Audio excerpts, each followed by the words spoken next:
जी बच्चों, बताइए कहाँ तक हमने पढ़ा था, क्या हम कर रहे थे लास्ट टाइम।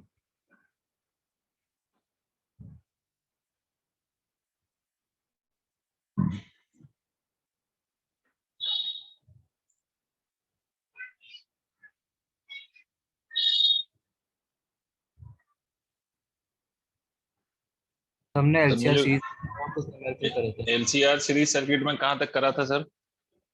सर आपने वो इम्पिडेंस भी निकलवा दिया था और वो क्या कहते हैं न्यूमेरिकल्स कर रहे थे। कितने करे हैं? दो। दो न्यूमेरिकल करा है हमने एलसीआर सर्किट पे। अच्छा जी।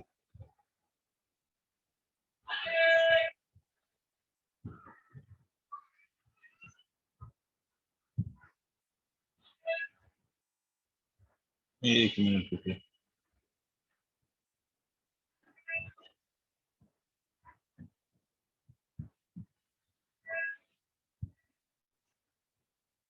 एक और करके देखते हैं। अच्छा मुझे बताइएगा, ये वाला मैंने कराया है या नहीं कराया है कि ये वाला। ये देखिएगा आप लोग अपने रजिस्टर में कि हमने ये करा है क्या। एक इंडक्टर ऐसे लगा हुआ है, यहाँ पर वोल्ट मीटर है, ऐसा कोई न्यूमेरिकल हमने करा है क्या, देखिए। No sir. सर ठीक। तो मान लेते हैं यहाँ पर एक वोल्ट मीटर हमने लगा दिया। वोल्ट मीटर अनडाउटेडली वोल्टेज को मेजर करेगा। ये आपका XC आपको गिवन है 4 ohm, capacitive reactance is given as 4 ohm, XL is given as 4, XL की value is also given as 4 ohm. ये रेजिस्टर है हमारा, ये रेजिस्टर आपको गिवन है 45 ओम। यहाँ पर एमीटर है,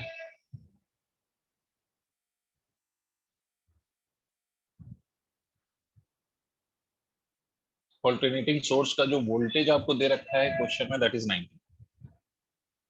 90 वोल्ट्स।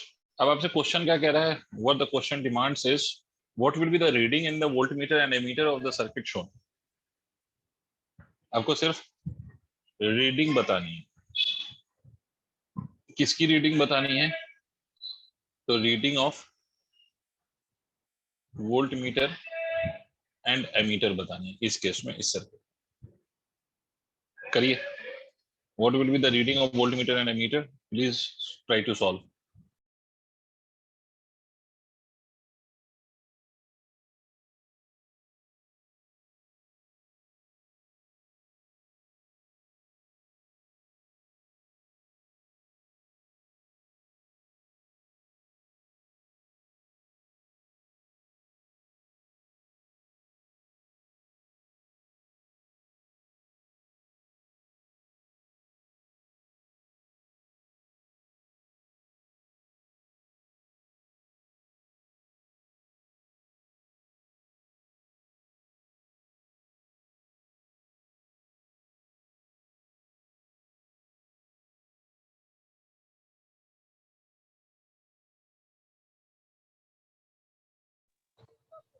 हो गया क्या?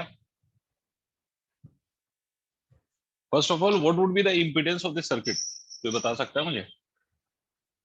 इम्पीडेंस, सर्किट का इम्पीडेंस कितना होगा?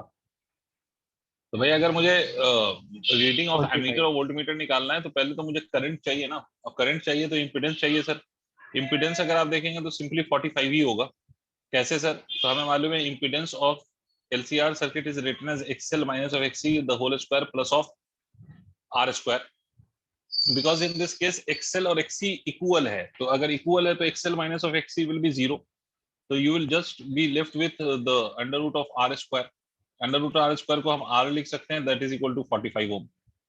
This is my impedance in this case. और करंट की वैल्यू अगर हम लिखेंगे तो current will be equal to voltage divided by this value, तो 90 divided by 45 and then 90 divided by 45 will be equal to 2 ampere. अच्छा, वेरी गुड अभिनव। आप में से मुझे कोई बता सकता है कि ये जो 2 एम्पियर करंट की वैल्यू आई है, ये करंट कौन सा करंट है? Is it representing the maximum value of current और does it represents the RMS value of current?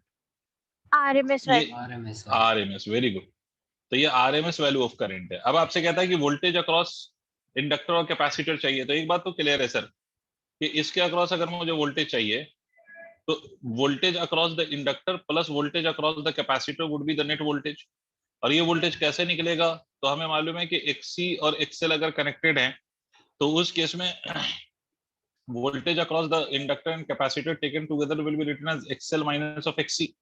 भाई आप क्या लिखेंगे, आप यही लिखेंगे ना, current multiplied by XL minus of current multiplied by XC। तो XL minus of XC multiplied by current, and because the values are same तो this will be simply equal to 0 because XL XC के बराबर है। तो XL XC के बराबर है तो XL माइनस XC की वैल्यू 0 हो गई, और जब ये 0 हो गया तो करंट की वैल्यू कितनी हो गई, तो करंट की वैल्यू अनडाउटेडली 0 हो गई, सॉरी वोल्टेज की वैल्यू अनडाउटेडली 0 हो गई। तो वोल्टेज अक्रॉस द इंडक्टर या वोल्ट मीटर की जो रीडिंग होगी that would be equal to 0, और एमीटर की जो रीडिंग होगी that will be equal to 2 amp. ठीक है सर, आगे बढ़े। चलिए आगे की बात करते हैं। तो देखिए sir, now we are in position to define something called as resonance. तो अब हम जो बात करेंगे, मुझे नहीं पता मैंने ये बताया, ये कराया है क्या, रेजोनेंस कराया है बेटा? हाँ सर। सर ठीक है, तो resonance of LCR circuit, LCR circuit का रेजोनेंस, इसका क्या मतलब होता है? देखो वैसे तो अगर मैं थोड़ी सी बात 11th से रिलेट करके करूं तो रेजोनेंस का बेसिक मतलब होता है कि SHM में भी बताया पढ़ाया जाता है, basically class 11th SHM simple harmonic motion वाले चैप्टर में रेजोनेंस का मतलब समझाया जाता है। रेजोनेंस का बेसिक मतलब होता है कि that condition for an oscillating body at which the amplitude of that oscillating body will be the maximum, that is called as resonance of that body या resonance condition of that oscillating body।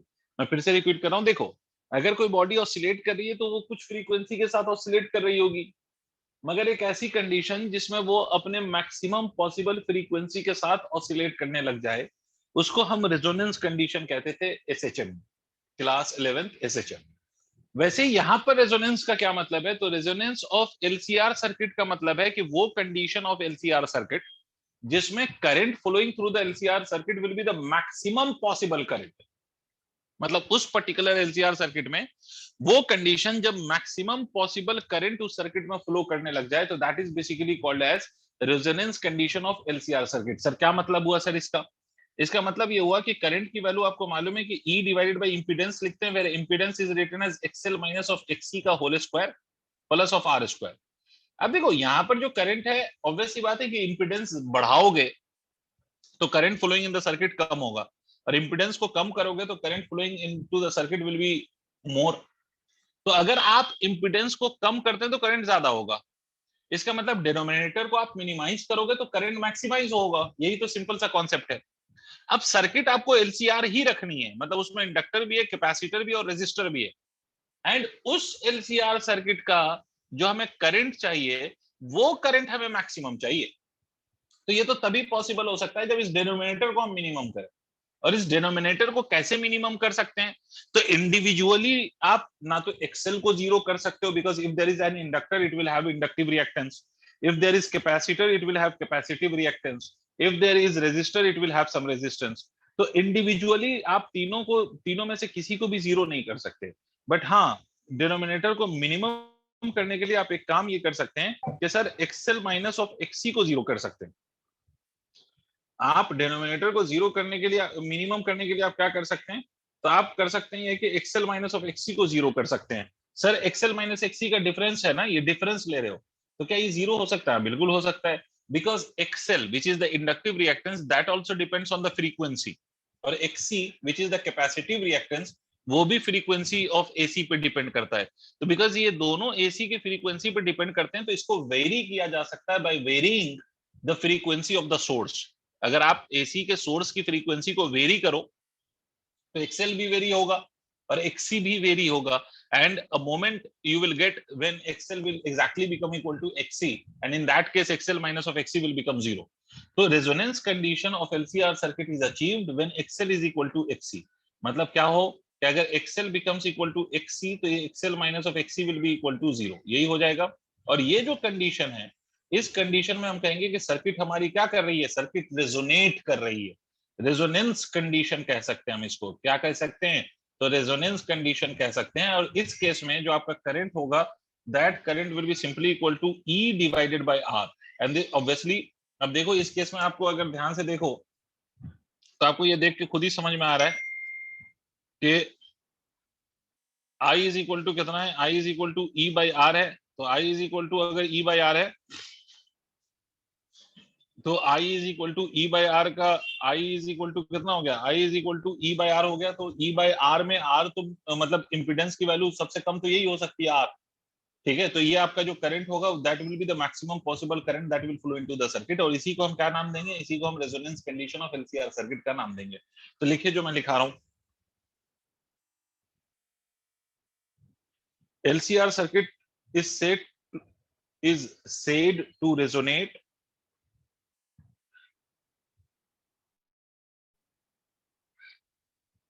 LCR circuit is said to resonate LCR circuit is said to resonate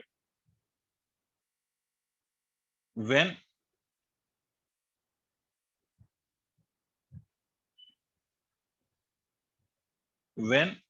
inductive reactance and capacitive reactance become zero. When inductive reactance and capacitive reactance becomes zero. Sorry, inductive reactance and capacitive reactance becomes equal. Sorry, inductive reactance and capacitive reactance becomes equal. Inductive reactance and capacitive reactance becomes equal.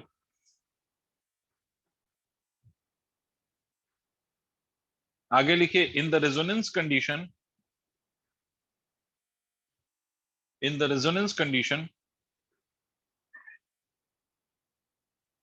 current flowing through LCR circuit will be maximum.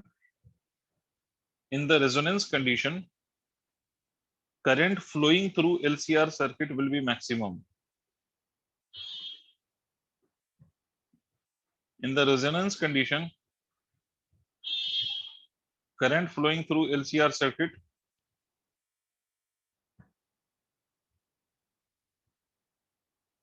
in the resonance condition current flowing through LCR circuit will be maximum.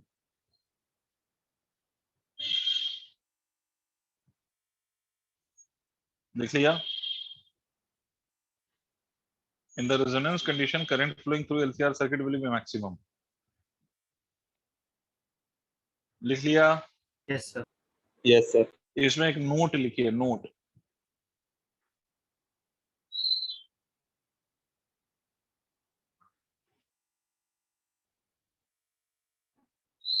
इसमें एक note लिखिए, resonance condition is independent of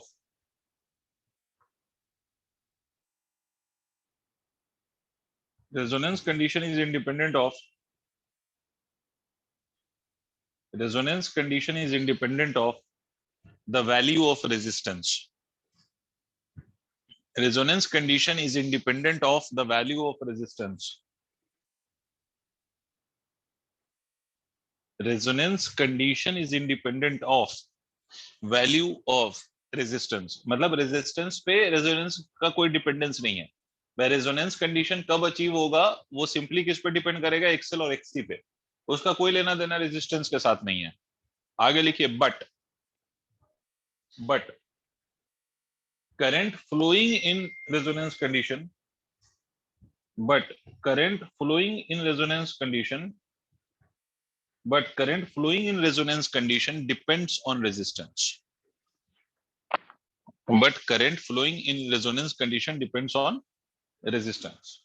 भाई current कितना ज्यादा flow करेगा या कितना कम flow करेगा when the resistance is achieved, वो when the resonance is achieved, वो किस पे डिपेंड करेगा, वो रेजिस्टेंस पे डिपेंड करेगा। आप खुद सोच के देख लो कि current is equal to E by R है इस कंडीशन में। तो अगर आपके आर की वैल्यू मतलब रेजिस्टेंस की वैल्यू ज्यादा होगी तो मैक्सिमम करंट की वैल्यू कम होगी, आर की वैल्यू कम होगी तो मैक्सिमम वैल्यू ऑफ करंट ज्यादा होगी। तो करंट डिपेंड करता है, रेजोनेंस कंडीशन का जो करंट है वो डिपेंड करता है किस पर, तो वो डिपेंड करता है वैल्यू ऑफ रेजिस्टेंस पर।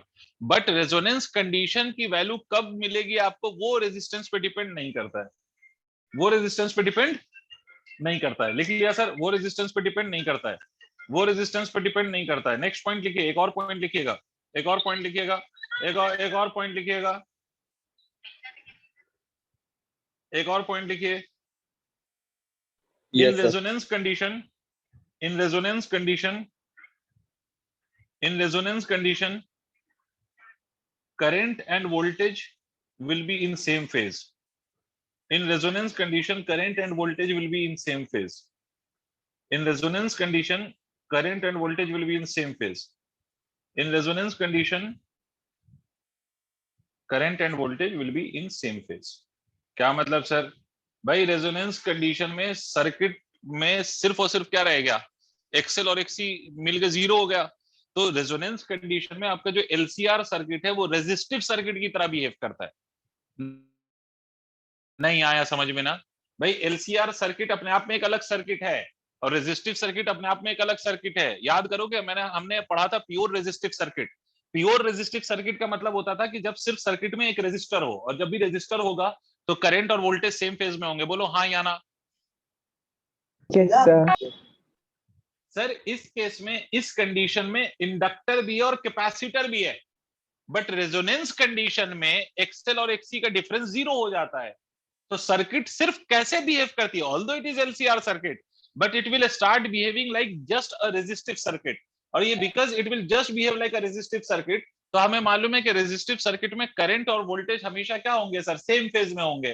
तो करंट और वोल्टेज क्या हो जाएंगे? सेम फेज में। इसका मतलब है रेजोनेंस कंडीशन जब भी होगी करंट और वोल्टेज सेम फेज में होंगे। अगर रेजोनेंस कंडीशन अचीव नहीं हुई तो करंट और वोल्टेज सेम फेज में नहीं होंगे, तब तो tan फाई आप निकालते हो XL minus of XC divided by R करके। इससे आप फेज निकालोगे या फेज डिफरेंस निकालोगे, किसके बीच में? करंट और वोल्टेज के बीच में। बट अगर ये जीरो हो गया तो फेज डिफरेंस क्या हो जाएगा? Simply zero. और फेज डिफरेंस अगर जीरो हो जाएगा इसका मतलब है कि it is just behaving like a resistive circuit, it is no longer behaving like an LCR circuit. समझ में आ गई बात? हाँ ना बोलना पड़ेगा। अब दूसरी बात सुनिए, अब रेजोनेंस अचीव कब होगा? When you will achieve this resonance. तो रेजोनेंस अचीव करने के लिए मैंने आपसे बोला कि XL must become equal to XC, और एक्सएल एक्सी के बराबर होगा कब? तो it will be equal for a, अब ये एक दूसरे के बराबर कब होगा? For a particular value of, for a particular value of resistance. और वो पर्टिकुलर वैल्यू ऑफ रेजिस्टेंस क्या होगी? Sorry, for a particular value of frequency, sorry my mistake. तो XL is equal to XC आपने बोला है for resonance condition, XL is equal to XC. तो XL हम जानते हैं ओमेगा एल होता है और एक्सी की वैल्यू क्या होती है? 1 अपॉन ओमेगा सी। तो सर इसको इधर ले आइए, तो omega square is equal to 1 upon L C लिख सकते हैं आप। यहाँ जो यही फ्रीक्वेंसी आएगी, this is called as resonance frequency. ये ओमेगा आर को हम क्या कहेंगे? रेजोनेंस फ्रीक्वेंसी कहेंगे। इसको हम फर्दर ऐसे भी लिख सकते हैं, 2 pi F R is equal to 1 upon under root L C. ठीक है, तो एफ आर को हम क्या लिख सकते हैं? F R can be written as 1 upon 2 pi under root of L C. This is the value of linear frequency and this is the value of angular frequency. दोनों ही रेजोनेंस फ्रीक्वेंसी को define कर रहा है, या दोनों ही value resonance frequency बता रही है आपको? दोनों ही वैल्यू क्या बता रही है, क्या दे रही है? Resonance frequency. एक आपको angular value of resonance frequency दे रही है और दूसरा linear value of resonance frequency. तो इसको नोट करें सर।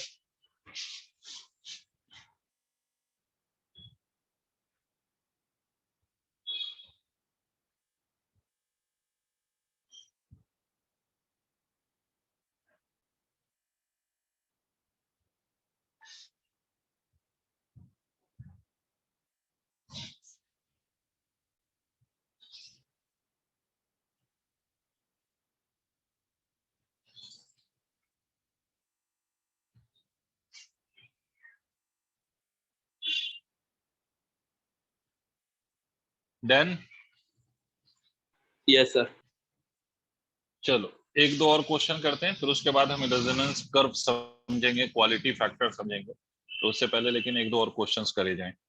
तो रेजोनेंस का मतलब आपको समझ में आ गया होगा कि रेजोनेंस कंडीशन में एक्सएल एक्सी के बराबर होगा, तो इसलिए आपका जो करंट है वो सिंपली ई बाई आर आएगा। लेकिन हाँ एक बात जरूर याद रखना कि there will be voltage drop across the inductor also, there will be the voltage drop across the capacitor also. But yes अगर उन दोनों का सम लिया जाए तो that will be equal to zero. Individually inductive reactance या capacitor का across भी वोल्टेज का ड्रॉप होगा, इंडिविजुअली इंडक्टर के अक्रॉस भी वोल्टेज का ड्रॉप होगा, बट उन दोनों का डिफरेंस जो आएगा that difference will be equal to zero. तो कई बार आपको सवाल ऐसे भी पूछा जा सकता है कि find the voltage across the inductor और कैपेसिटर इन रेजोनेंस, तो आंख बंद करके जीरो मत लिख दीजिएगा बेवकूफों की तरह।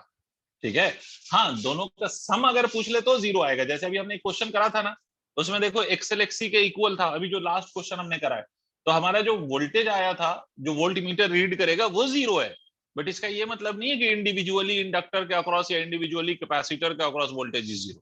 ठीक है, चलिए एक दो क्वेश्चन करते हैं बेस्ड ऑन दिस, उसके बाद फिर हम आगे बात करते हैं इसके रेजोनेंस कर्व वगैरह पे। तो आपसे बोला गया कि सर रेजिस्टेंस की वैल्यू आपसे गिवन है 2 ओम है, और एक कॉइल है जिसका इंडक्टेंस है 0.1 henry, a coil is having a inductance of 0.1 henry, are connected in series with a capacitor. ये दोनों किसके साथ कनेक्टेड हैं?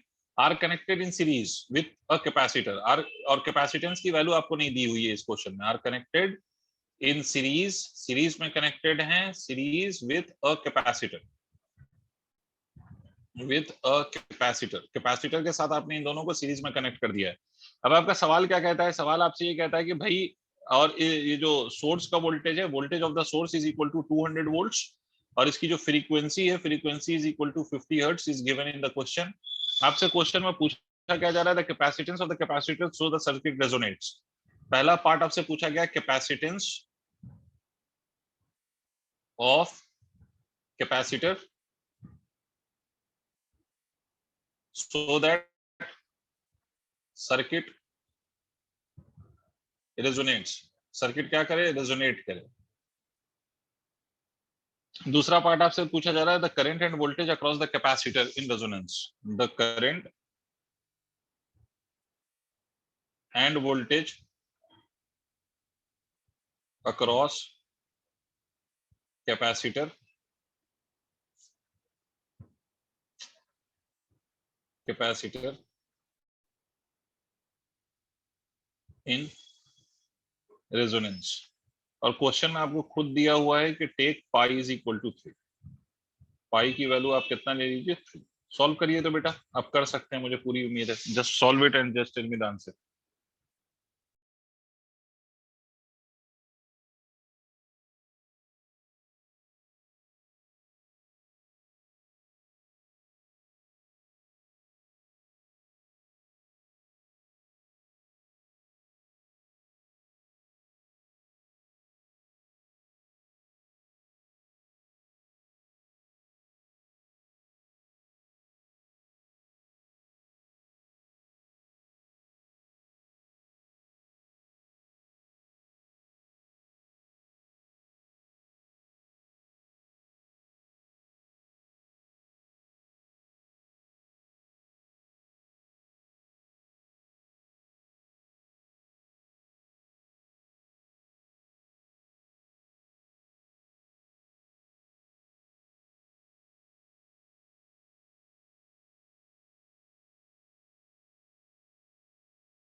I have got one answer from Yash. Yash, even I'm not sure about the answer, but we'll solve it together. Don't worry. तो sir मैं करूं solve या आप कर रहे हो? शुड आई वेट और शुड आई सॉल्व? जैसा आप लोग बोले।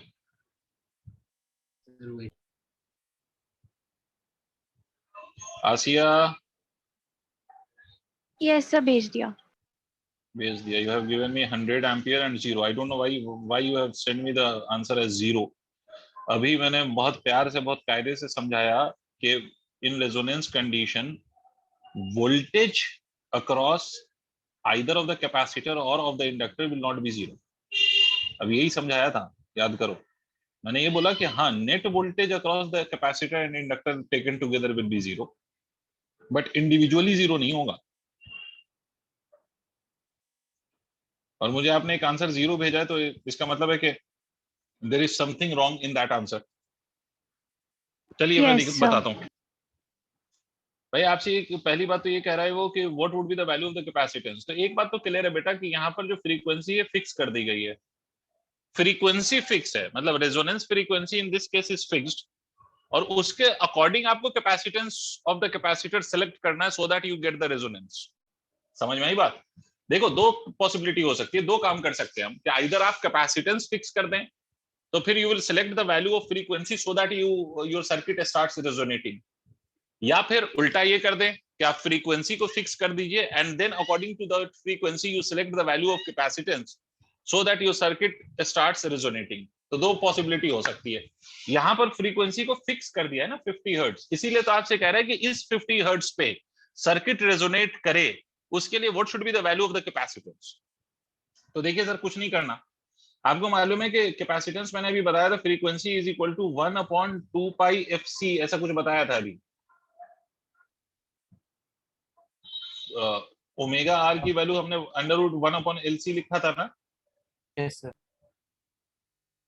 तो ये 1/2π√LC लिख सकते हैं बच्चों, जहां तक मुझे समझ आ रहा है। अब देखिए यहाँ पर दोनों तरफ स्क्वायर कर दीजिए, तो स्क्वायर करेंगे आप तो ये हो जाएगा फ्रीक्वेंसी का स्क्वायर इज इक्वल टू 1/4π का स्क्वायर L इंटू सी। हमें क्वेश्चन में पूछा गया find the value of C, तो C can be written as equal to 1/4π square L into frequency का स्क्वायर। अच्छा, why you are writing this in terms of linear frequency? Because this frequency is a linear frequency which is given to us. 50 hertz is the linear frequency that has been given to us. तो capacitance की value कितनी हो जाएगी? Capacitance की value हो जाएगी 1/4 into 3 का square, because पाई हमसे बोला गया 3 ले लो, तो 3 का स्क्वायर मल्टीप्लाइड बाय इंडक्टेंस की वैल्यू 0.1 हेनरी है। We don't need to change the unit because it is already in henry and henry is the SI unit of the inductance. And frequency की value कितनी है? 50 का square. जब आप ये पूरा सॉल्व करेंगे, तो आप ये सॉल्व करेंगे तो 9 into 4 will be 36, this will be 2500, तो 1/36 multiplied by 0.1 multiplied by 2500, if you solve this तो you will get this as 900 I guess। ये सॉल्व करेंगे आप तो 1/10 कर लो, इसको 1/10 कर लो तो ये हो जाएगा 250 मल्टीप्लाइड बाय 36 करोगे तो you will get 900 I guess। तो ये आ जाएगा 1/900। देखो करके 250 multiplied by 36, are you getting it as 900 और Yes, not? sir. Yes, sir. आ रहा है? इसको जब Yes, sir, फर्दर सॉल्व भैया. करोगे तो you will get it as 11 into 10 to the power minus 4 farad। This will be the value of the capacitance.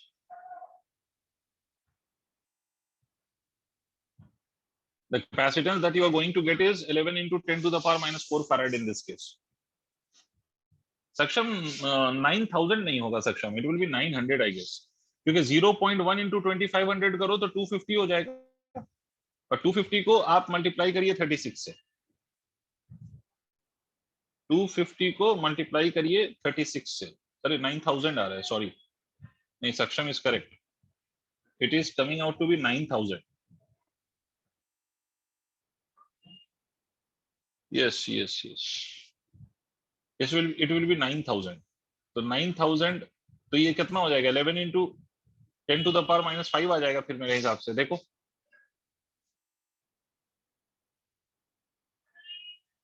Yes sir. 11 into 10 to the power minus 5 हो गया ना, यस सर। -500, ठीक है। अब sir इसमें आपसे पूछा गया, now the second part that was asked is कि the current and the voltage across the capacitor in resonance. तो करंट की वैल्यू क्या होगी? मैं इरेज कर सकता हूं यहां पर अब? Yes, sir. तो करंट की वैल्यू क्या होगी? करंट की वैल्यू अगर हम निकालें तो current will be simply voltage divided by XC. तो current will be voltage divided by XC. Voltage की वैल्यू हमें 200 दे रखी है। एक्सी क्या होगा? तो XC will be inductive reactance. Inductive reactance क्या होता है? तो याद करिए, इंडक्टिव रिएक्टेंस क्या होता है? 1/ओमेगा सी। याद आया? Yes, sir. इंडक्टिव रिएक्टेंस की वैल्यू क्या लिख दीजिएगा, तो inductive reactance will be written as 1 upon omega C.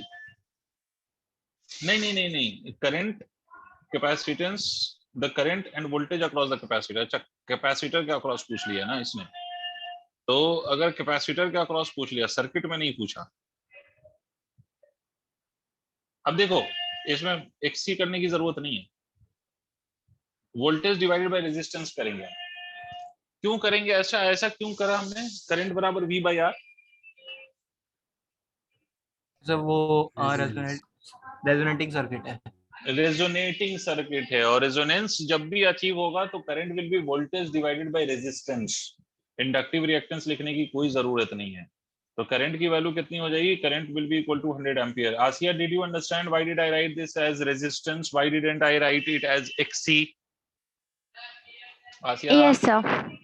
because this is the case of resonating circuit, और circuit जब resonate करती है then the current will be written as simply E by R, and because LCR obviously it is series circuit, तो जितना resistor में current flow करेगा the same will flow in the capacitor as well as an inductor, तो इसलिए तीनों में current की value same होगी, तो इसलिए आप resistor में current निकाल लीजिए, वही current तीनों में जाएगा।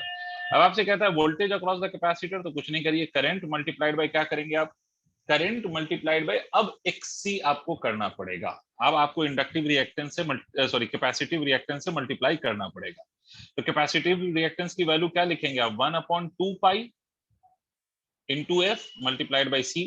तो capacitive voltage across the capacitor will be equal to 100 multiplied by 1/2 into pi की वैल्यू आपने बोला 3 इंटू फ्रीक्वेंसी की वैल्यू कितनी लेंगे? तो आपने बोला कि sir frequency 50 hertz already given है। कैपेसिटेंस की वैल्यू कितनी होगी? तो कैपेसिटेंस की वैल्यू आपने निकाला है 11 इंटू 10 टू द पावर -5। अब what ever you get from this will be your final answer. Clear sir? Yes, sir. Yes, sir. One more question and then we'll proceed with the resonance curve and all those things. तो इसको जल्दी note कर लें भाई, सारे सब बच्चे समझ गए हैं तो इसको नोट करें so that we can proceed to the next.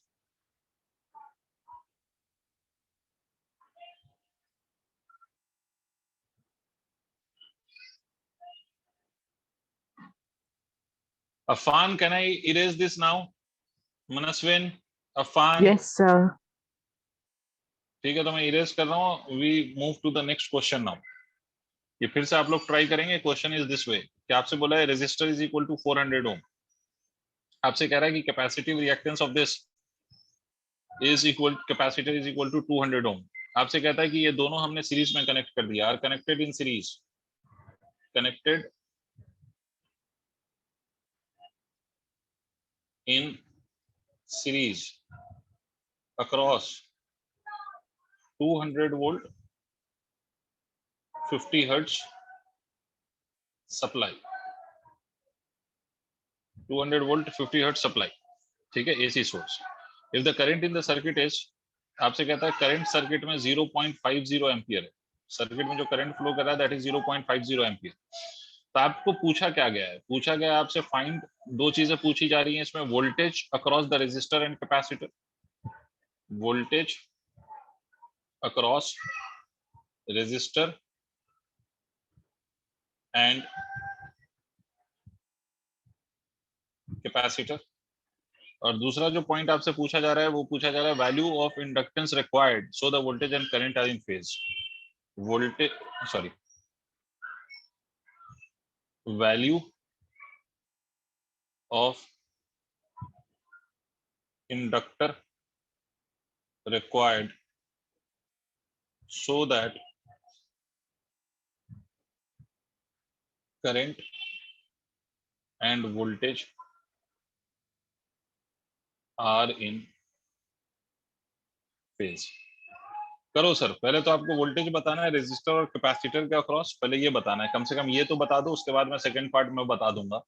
But पहले तो आप लोग ये ट्राई करके बताओ कि what will be the value of voltage across the capacitor and across the inductor.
Okay, I've got, I think, two answers, one from Manas and another I have got this from Asia.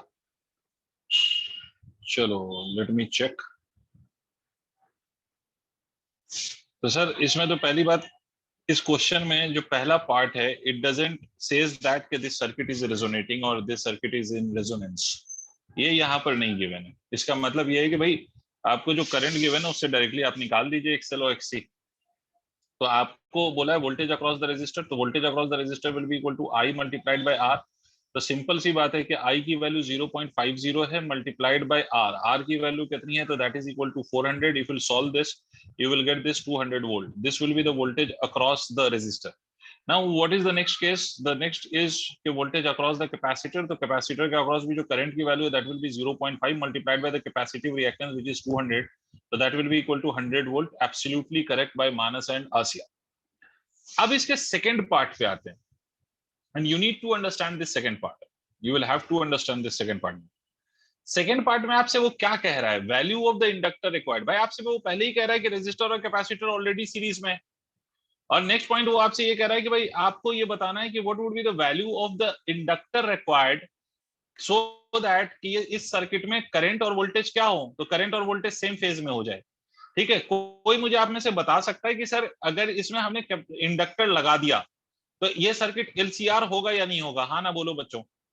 Yes sir, होगा sir. Obvious सी बात है कि अगर आपने एक inductor connect कर दिया तो it will become an LCR circuit. और अगर सर ये एलसीआर सर्किट हो गया तो एलसीआर सर्किट में आपने से कोई मुझे बता सकता है कि करंट और वोल्टेज कब सेम फेज में होंगे?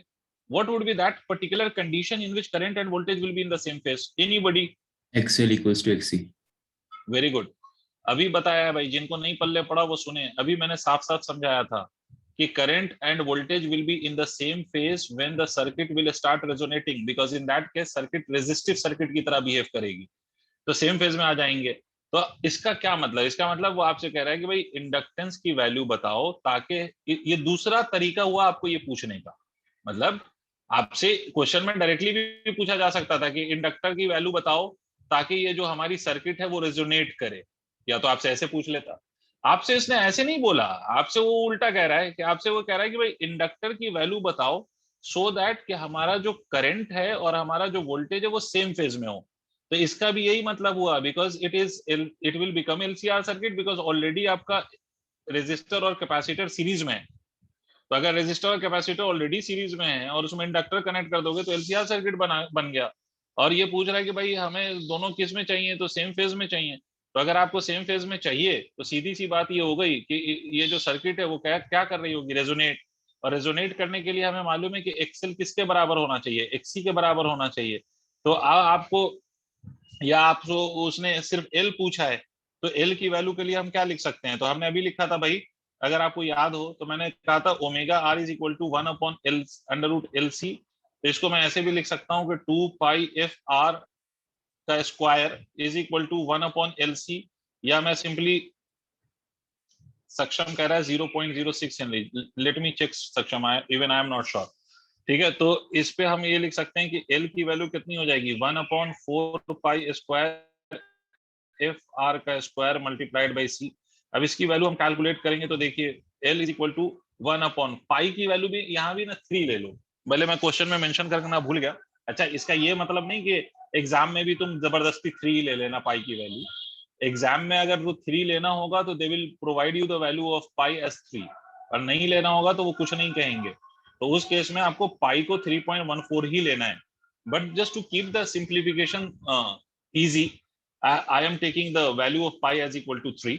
तो पाई की वैल्यू अगर 3 ले लो तो 4 इंटू 3 का square will become 9 into AC की सप्लाई जो यहाँ पर वो 50 है, 50 का square multiplied bye capacitance. Capacitance यहाँ, अच्छा इस केस में आप एक बात और देखिए कि आपको कैपेसिटेंस गिवन नहीं है, बिकॉज एक्सी गिवन है। एक्सी का मतलब इंडक्टिव कैपेसिटिव रिएक्टेंस गिवन है, कैपेसिटेंस की वैल्यू गिवन नहीं है। Try to understand this logic.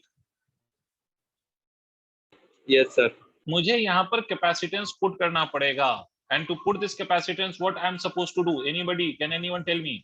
तो सर हमें मालूम है कि as XC is equal to 1/2 pi F C होता है। तो यहां से हम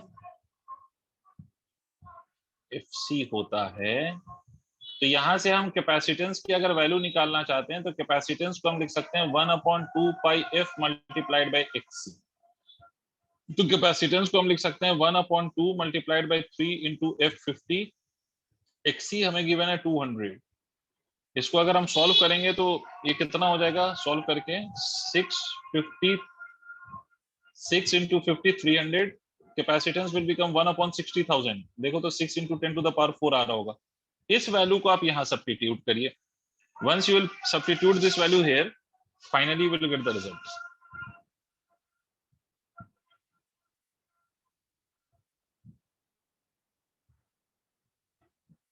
बच्चों यस सर, समझ आ गया। वेरी गुड भाई, नोट कर लें सब।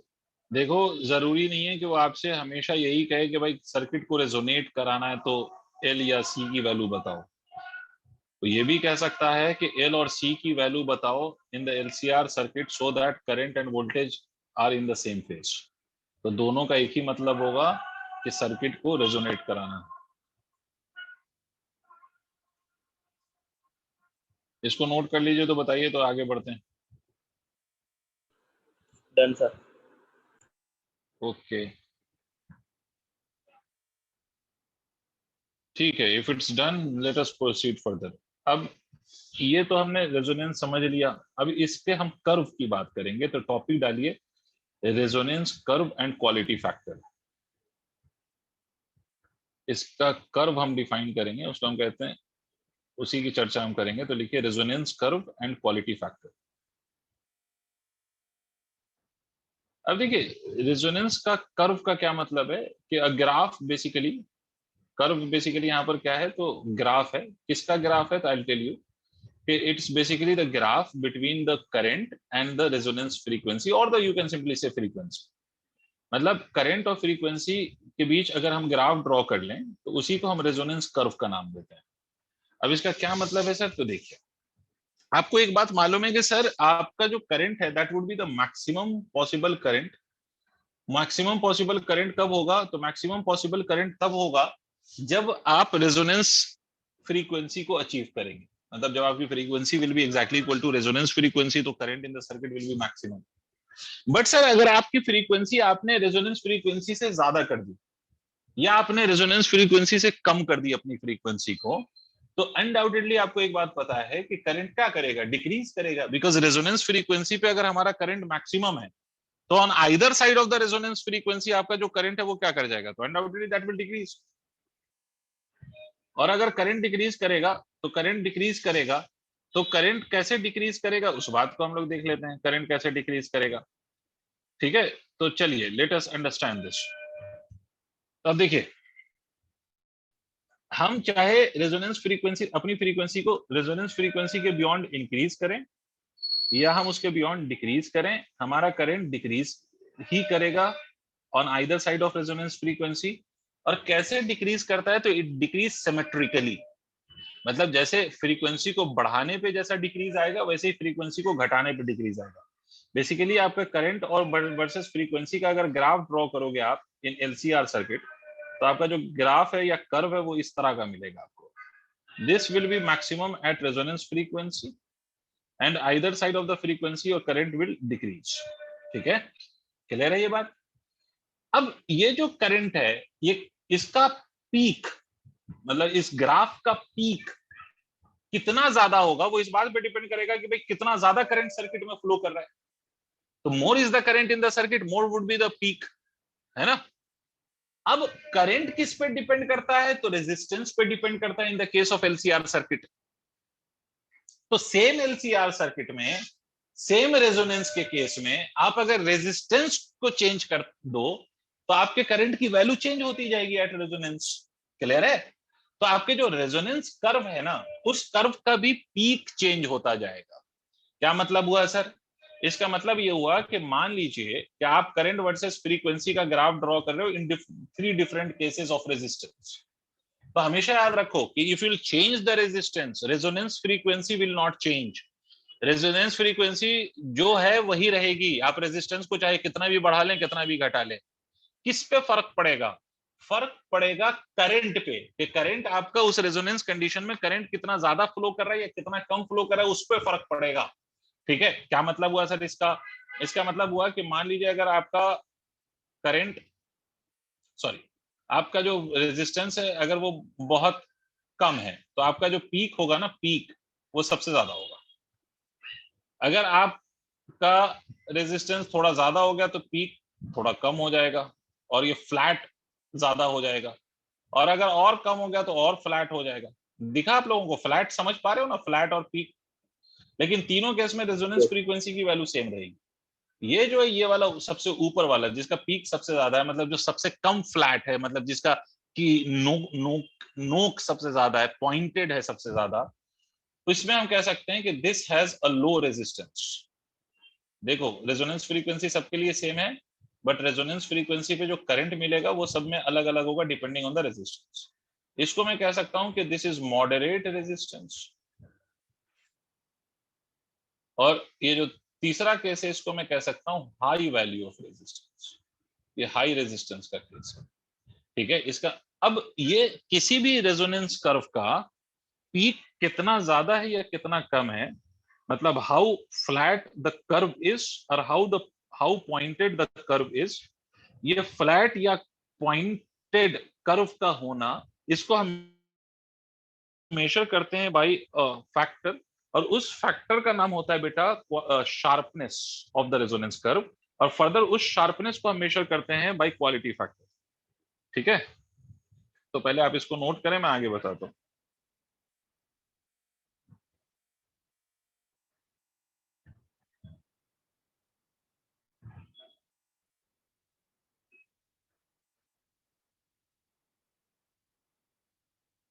ये रेजोनेंस कर्व को आप लोग नोट कर लीजिए, मैं बताता हूं।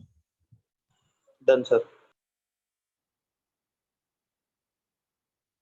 हो गया? सबने कर लिया नोट? Yes, sir. ठीक है, अब देखो जितना ज्यादा पीक होगा रेजोनेंस कर्व का, हम कहेंगे वो रेजोनेंस कर्व उतना ज्यादा शार्प है, और जितना कम होगा पीक हम कहेंगे रेजोनेंस कर्व उतना फ्लैट है या उसका शार्पनेस उतना कम है। तो sharpness of resonance curve is basically the measure of the peak of the resonance curve.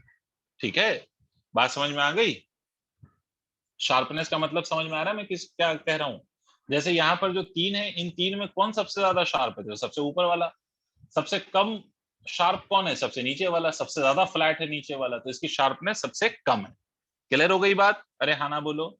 तो रेजिस्टेंस Yes, sir. जितना बढ़ेगा ना, शार्पनेस आपके रेजोनेंस कर्व की उतना कम होगी, और रेजिस्टेंस जितना कम होगा sharpness of the resonance curve उतना ज्यादा होगा। तो एक छोटा सा पॉइंट लिखें, एक ग्राफ को नोट करके एक छोटा सा पॉइंट लिखें, sharpness of resonance curve depends on resistance.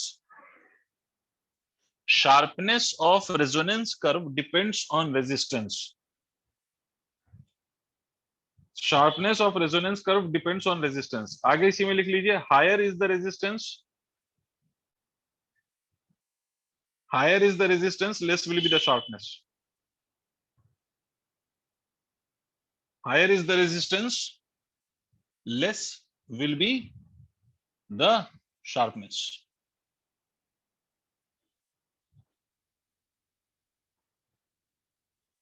Done, sir.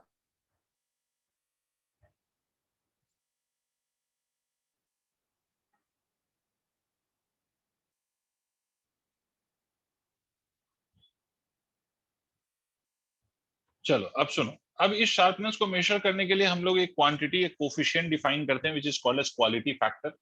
अब उस क्वालिटी फैक्टर को अब मैं डिफाइन कर रहा हूं, ध्यान से सुनिए। एक तो बात समझ में आ गई कि शार्पनेस का क्या मतलब है, वो तो आपको समझ में आ गया। नाउ अब इस शार्पनेस को हम मेजर कैसे करते हैं?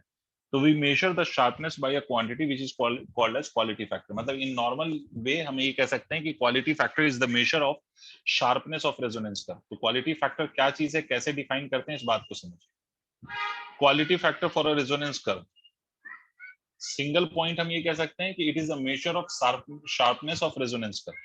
ये रेजोनेंस कर्व के शार्पनेस का मेजर है। देखिए मान लीजिए कि आपने ये रेजोनेंस कर्व ले लिया, और इस रेजोनेंस कर्व में मान लीजिए कि ये जो है आपका, let this be the resonance frequency because you are getting the maximum current at this. this represents you the current and this is the angular frequency or the frequency of the alternating source.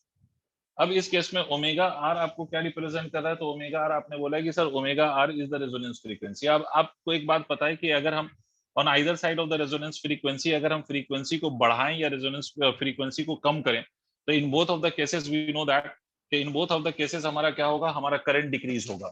तो आप देखो, मान लो कि हमने frequency को बढ़ा दिया, we get omega 1 let us say, and we have changed the frequency by let us say by a small value of delta omega, तो यहाँ पर भी करंट डिक्रीज होगा। और याद रखना रेजोनेंस कर्व जो होता है बेटा ये सिमेट्रिक कर्व होता है कि जैसा आपको change right of the resonance point के दिखाई देगा वैसा ही चेंज, वैसा ही same to same change you will get on the left of the resonance frequency. मान लो इधर भी डेल्टा ओमेगा से चेंज किया तो हमें मालूम है कि दोनों केस में या दोनों पॉइंट पर हमारा करंट क्या करेगा, डिक्रीज करेगा। And let us say I am calling this frequency as omega 2, ठीक है। तो अब देखो क्वालिटी फैक्टर को हम कैसे डिफाइन करते हैं। क्वालिटी फैक्टर बेसिकली, मैं फिर से रिपीट कर रहा हूं, क्वालिटी फैक्टर क्या चीज है? तो it is basically the measure of sharpness of resonance curve. अब ये क्वालिटी फैक्टर को हम यहाँ पर डिफाइन कैसे कर रहे हैं उस बात को समझिए। तो क्वालिटी फैक्टर को डिफाइन करने के लिए बेसिकली हम इसको डिफाइन करते हैं एज अ रेशियो ऑफ, क्या डिफाइन करते हैं? रेशियो। किसका रेशियो? क्वालिटी फैक्टर को हम सिंपली क्यू फैक्टर लिखते हैं, पूरा क्वालिटी नहीं लिखा जाता तो क्यू फैक्टर हम लोग सिंपली लिखते हैं, तो क्यू फैक्टर ही लिखा जाएगा। क्वालिटी फैक्टर उसका पूरा मतलब है, क्यू फैक्टर का यहाँ पर लिखा क्या जाएगा, क्यू फैक्टर लिखा जाएगा। खैर, तो आप ध्यान से सुनिएगा, क्वालिटी फैक्टर को हम डिफाइन करते हैं एज अ रेशियो। सर किसका रेशियो? तो ratio of the resonance frequency और the difference of the two frequencies on either side of the resonance frequency for which the value of the current becomes I naught by root 2 times of the maximum value। पता नहीं sir क्या बोले, नहीं समझ आया, फिर से सुन। मैंने बोला कि ये रेशियो है। क्वेश्चन अराइजेस, सर किसका रेशियो है ये? तो ये दो तरह की फ्रीक्वेंसी का रेशियो है। एक तो वो फ्रीक्वेंसी जिसको हम रेजोनेंस फ्रीक्वेंसी कह रहे हैं, तो it is the ratio of resonance frequency. और कौन सी फ्रीक्वेंसी? तो to the difference of that two frequencies जिस पर करंट की वैल्यू क्या हो रही है, तो जिस पर आपके करंट की value I naught by root 2 हो जाती है, ये उन दोनों फ्रीक्वेंसी का डिफरेंस है। देखो, ये ओमेगा 1 पे हमने कहा था कि करंट ऑब्वियसली डिक्रीज करेगा, ओमेगा 2 पे भी डिक्रीज करेगा। मैंने आपसे बोला कि resonance curve are always symmetric, तो जैसा डिक्रीज लेफ्ट साइड पे होगा वैसा ही डिक्रीज किधर होगा, तो वैसा ही डिक्रीज राइट साइड पे भी होगा। तो रेजोनेंस फ्रीक्वेंसी के ऑन आइदर साइड करंट कम हो रहा है, तो हमने कौन सा करंट माना? वो करंट माना जब करंट की वैल्यू क्या हो जाती है, आई नॉट बाई रूट 2 हो जाती है। मतलब ओमेगा 1 वो फ्रीक्वेंसी है जहां पर करंट की value I naught by root 2 हो गई। ओमेगा 2 भी वो फ्रीक्वेंसी है जहां पर करंट की वैल्यू कितनी हो गई मेरे लाल? तो करंट की वैल्यू ओमेगा 2 हो गई। समझ में आई मेरी बात? और Correct. इन दोनों के बीच का जो डिफरेंस है उसको हम यहां पर लिखते हैं, और इन दोनों के रेशियो को ही हम क्या कहते हैं? क्वालिटी फैक्टर कहते हैं। तो this is the mathematical meaning of quality factor, जिसमें ओमेगा 1 माइनस ऑफ ओमेगा 2 को हम फर्दर और समझेंगे। इसका एक पर्टिकुलर नाम है जिसको हम बैंडविड्थ कहते हैं, उस बात को हम और समझेंगे। बट उससे पहले आप लोग ये डेफिनेशन लिखिए, ये यहां तक नोट करिए, फिर आगे बताता हूं। तो यहां डेफिनेशन लिखिए, it is defined as it is defined as the ratio of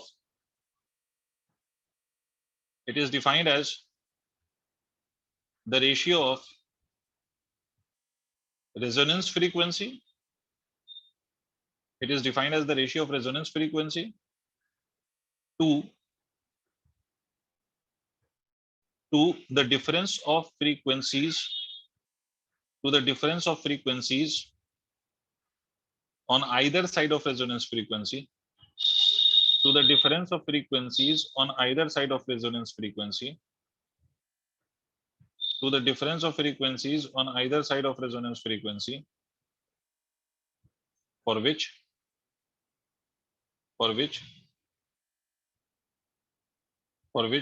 the current becomes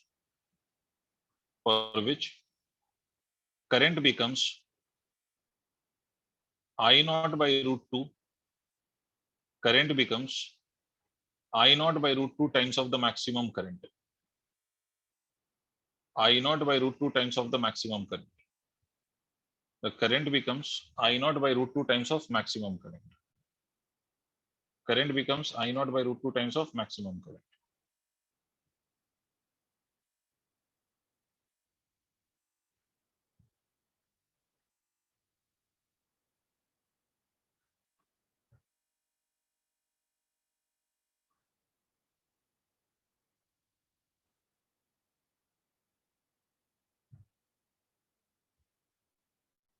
लिख लिया sir? Yes, sir. Yes, sir. इसको नोट करिए, फॉर्मूला आगे बात करता हूं।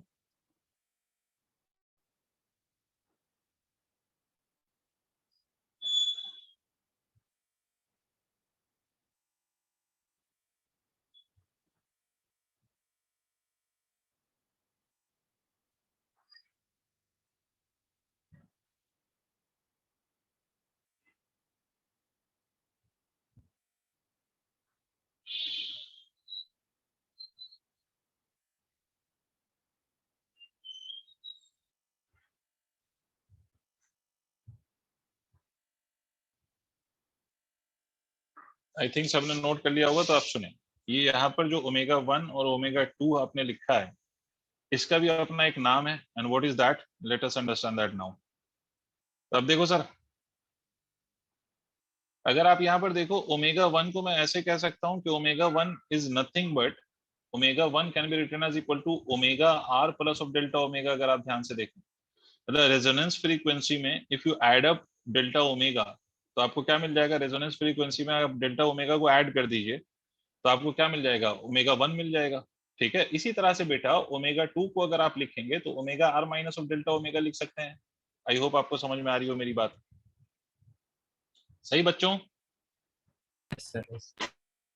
ठीक है, अब देखिए बेटा, अगर इन दोनों का आप डिफरेंस निकालेंगे ओमेगा 1 माइनस ऑफ ओमेगा 2 का, तो ये क्या हो जाएगा? Omega 1 is omega R plus of delta omega minus of omega R minus of delta omega.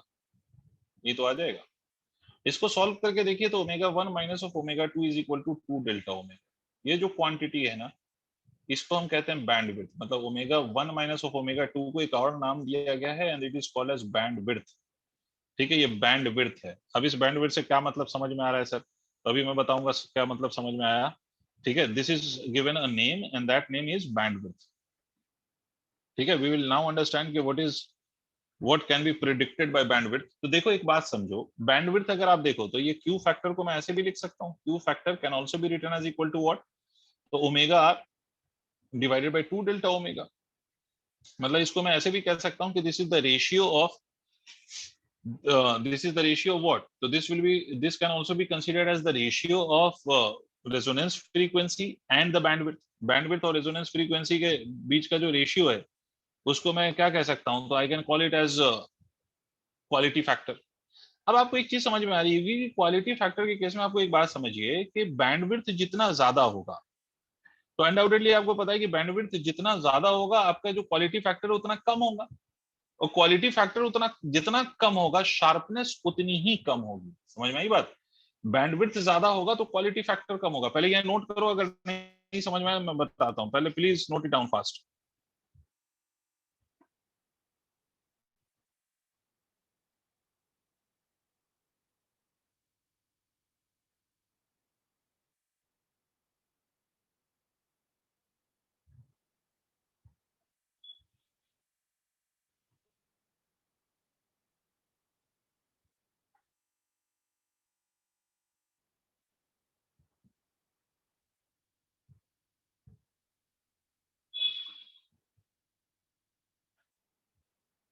Done, sir. Note कर लीजिएगा तो प्लीज बताइएगा। चलिए, अब आपको अगर यहां तक मेरी बात समझ में आ गई तो आप सोचिए, मान लीजिए कि अगर आपने कोई रेजोनेंस कर्व लिया, रेजोनेंस कर्व लिया, देखो एक तो रेजोनेंस कर्व आपको बना हुआ दिखाई दे रहा है।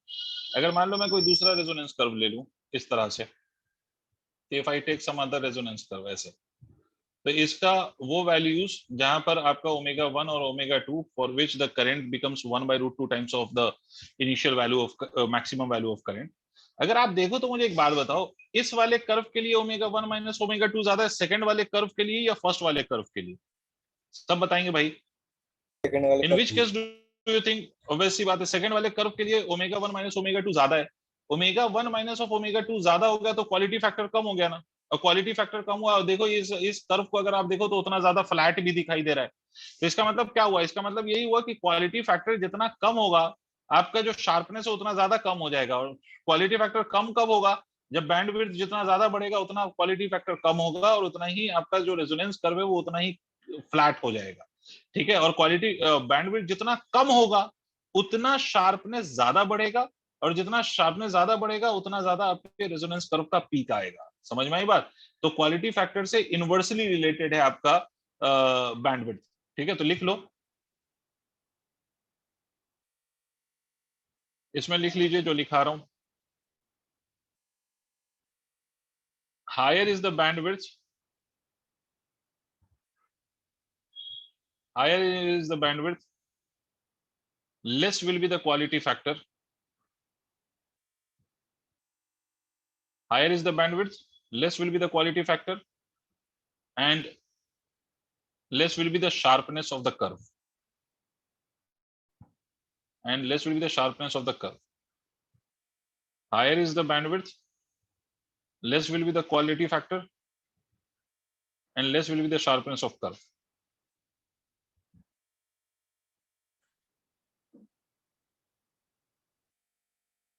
Okay, done. Yes, sir.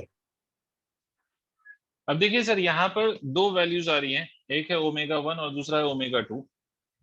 ये ओमेगा 1 और ये जो ओमेगा 2 है, ये दो वो वैल्यूज हैं जिस पर आपका current will become 1/√2 times of the maximum value, है ना। यही मतलब है कि ये ऐसी दो वैल्यूज आ रही हैं जिस पर आपका जो करंट है वो 1/√2 times of the maximum value आएगा। इसका मतलब कि आपका जो करंट है 1/√2 टाइम्स वो दो वैल्यू ऑफ फ्रीक्वेंसी पे मिल रहा है on the either side of the resonance.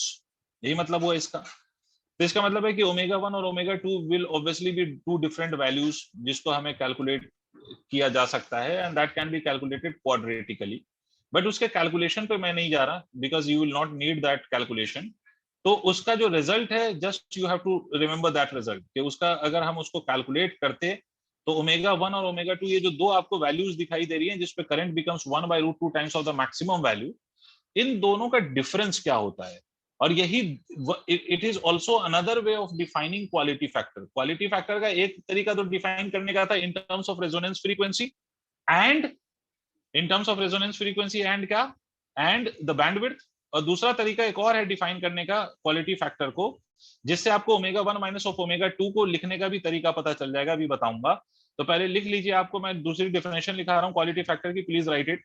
इसमें लिखिए, क्वालिटी फैक्टर में लिख लीजिए, it is also defined as, इसमें लिखिए जो लिखा रहा हूं, it is also defined as the ratio of voltage drop.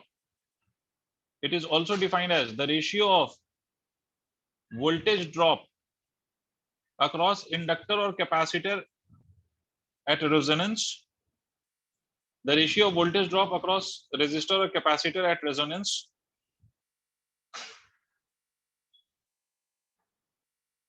लिख लिया। It is also defined as the voltage drop across resistor और capacitor at resonance, because resonance, अच्छा ये बात नहीं लिखनी है, because नहीं लिखना है, पहले सुन लें। जो अभी आपने सेंटेंस लिखा उसमें क्या लिखा है, it is also defined as the ratio of, क्या बोला है, ratio of voltage drop across, क्या बोला मैंने, It is also defined as the ratio of voltage drop across resistor or capacitor. Resistor नहीं, सॉरी माय मिस्टेक, रेजिस्टर नहीं, inductor और capacitor, my mistake, kindly rectify this. Inductor और capacitor at resonance, inductor और capacitor at resonance to the voltage drop across the resistor, to the voltage drop across the resistor। लिख लिया बच्चों? मैं फिर से रिपीट कर देता हूं, it is also defined as the voltage drop across the capacitor और inductor at resonance to the voltage drop across resistor. देखो, क्योंकि रेजोनेंस कंडीशन में आपको एक बात पता है कि in the case of resonance, आपको you know that very well कि आपका जितना वोल्टेज का ड्रॉप रेजिस्टर इंडक्टर का अक्रॉस होगा वही सेम वोल्टेज का ड्रॉप कैपेसिटर का अक्रॉस भी होगा। मानते हो इस बात को? Yes. जितना वोल्टेज का ड्रॉप अक्रॉस इंडक्टर होगा उतना ही वोल्टेज का ड्रॉप किसके अक्रॉस होगा मेरे बच्चों, तो कैपेसिटर के अक्रॉस होगा। ठीक है, तो इसीलिए आपसे ये बोला जा रहा है कि आइदर ऑफ द इंडक्टर और of the capacitor has the same meaning and divided by the voltage across what, तो divided by the voltage across the resistor, या इसको आप ये भी कह सकते हो कि नेट अप्लाइड वोल्टेज, या तो इसको वोल्टेज अक्रॉस द रेजिस्टर कह दो या नेट अप्लाइड वोल्टेज कह दो, दोनों का एक ही मतलब आएगा sir, both has the same meaning, so you need not to worry about this. Okay, moving on. तो सर ये इस बात का फर्दर समझाओ। तो देखो हमने बोला वोल्टेज अक्रॉस इंडक्टर और voltage across capacitor divided by voltage across the resistor, तो इसको हम ऐसे भी लिख सकते हैं I multiplied by XL divided by I multiplied by R। I से I मर गया तो ये क्या बचेगा XL। XL को हम लिख सकते हैं omega of resonance multiplied by L divided by R। This is also the formula for quality factor. इसको फर्दर हम क्या लिख सकते हैं, आप देखो, एक तो ऐसे लिख दिया हमने, इसको फर्दर और क्या लिखा जा सकता है, थोड़ा सा और इसको सिंप्लीफाई कर लें तो we can even write this as quality factor also as, quality factor को हम ऐसे भी लिख सकते हैं कि omega R can be written as 1/√LC multiplied by L by R। Correct है भाई? तो इसको आप ऐसे भी लिख सकते हो 1/R √L² divided by LC। देखो L से L कैंसिल हो जाएगा तो quality factor can even be written as equal to what, तो क्वालिटी फैक्टर का एक और फॉर्मूला बन गया 1/√R√L/C। This is also the formula for quality factor. तो क्वालिटी फैक्टर का एक फॉर्मूला तो है कि ओमेगा आर, पहले इतना नोट कर लो वरना फिर कंफ्यूजन आ जाएगी। ये भी एक फॉर्मूला है सर क्वालिटी फैक्टर का, इसको नोट करिए तो आगे बताता हूँ।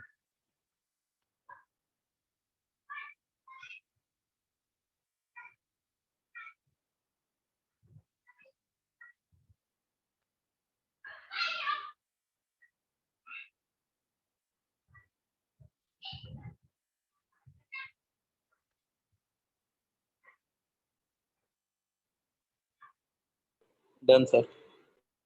ठीक है, अब देखिए यहाँ पर आपसे मैंने बोला कि क्वालिटी फैक्टर को, ये मैं इरेज कर रहा हूँ फिर,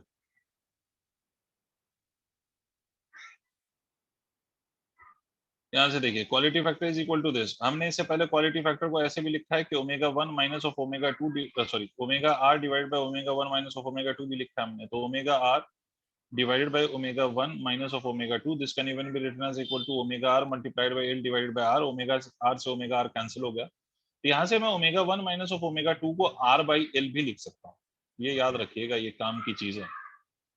इस पर इस साल नीट ने एक क्वेश्चन पूछा है, ठीक है, वो आगे कराऊंगा बिकॉज उसमें पावर का भी कॉन्सेप्ट इन्वॉल्व है।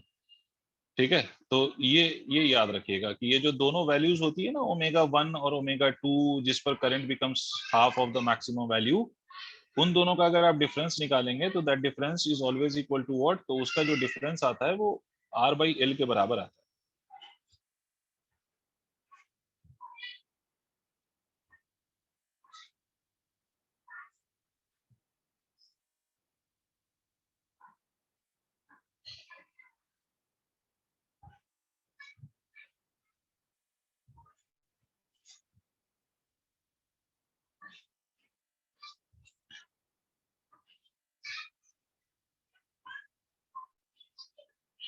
सर जी जैसे यहाँ आपने ये क्यू फैक्टर में जो है आपने इंडक्टिव रेजिस्टेंस आपने लिया है, वहाँ पे हम कैपेसिटिव रेजिस्टेंस भी ले सकते थे ना?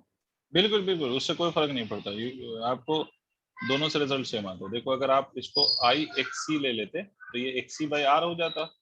XC को आप लिखते omega R C, sorry my mistake, XC को आप लिखते 1/ओमेगा RC डिवाइडेड बाय R, ये लिखते हैं, ठीक है। और इसको आप ऐसे भी लिख सकते हो 1/√LC, ये हो जाता, और ये C by R, तो R को आप बाहर 1/R को बाहर ही रखिए, तो ये कितना हो जाएगा, कुछ गलत तो नहीं कर रहा हूँ मैं, C भी तो नीचे आएगा ना, क्या कर रहा हूँ, C भी तो नीचे आएगा ना सर, ये 1/RC बनेगा, ये देखिए कुछ गलती कर रहा हूँ क्या मैं, एक मिनट, XC को हम 1/ओमेगा C लिख सकते हैं ना, और डिवाइडेड बाय R लिख सकते हैं, इसका मतलब ये कितना हो गया 1/ओमेगा C इंटू R। तो 1/c इंटू आर ओमेगा, और ये हो गया हमारा 1/ओमेगा। 1/ओमेगा क्या हो गया, √LC हो गया, क्योंकि omega is equal to 1/√LC, तो ये इतना हो जाएगा। तो ये 1/r multiplied by √LC divided by c square. तो c से c खत्म हो गया, तो 1/r √L/c। ठीक है sir, yes sir. Same result आएगा आपको दोनों केस में, चाहे आप उसको कैसे भी कंसीडर करें। सबने नोट कर लिया सर यहाँ तक? Yes, sir. Yes, sir. ठीक है, तो आज यहीं तक रहने दीजिए। अब इसके बाद हम लोगों का जो डिस्कशन होगा that will B power in AC circuit. और अब इसमें दो टॉपिक, बेसिकली 3 टॉपिक है। Power in AC circuit 15 minute का टॉपिक है, उसके बाद आएगा आपका एलसी ऑसिलेशन एंड ट्रांसफार्मर। तो ये कुछ टॉपिक्स हैं जिस पर हम डिस्कशन करेंगे, बट आज नहीं कर रहा हूँ, that will do in the next class. ठीक है सर, Thank you. थैंक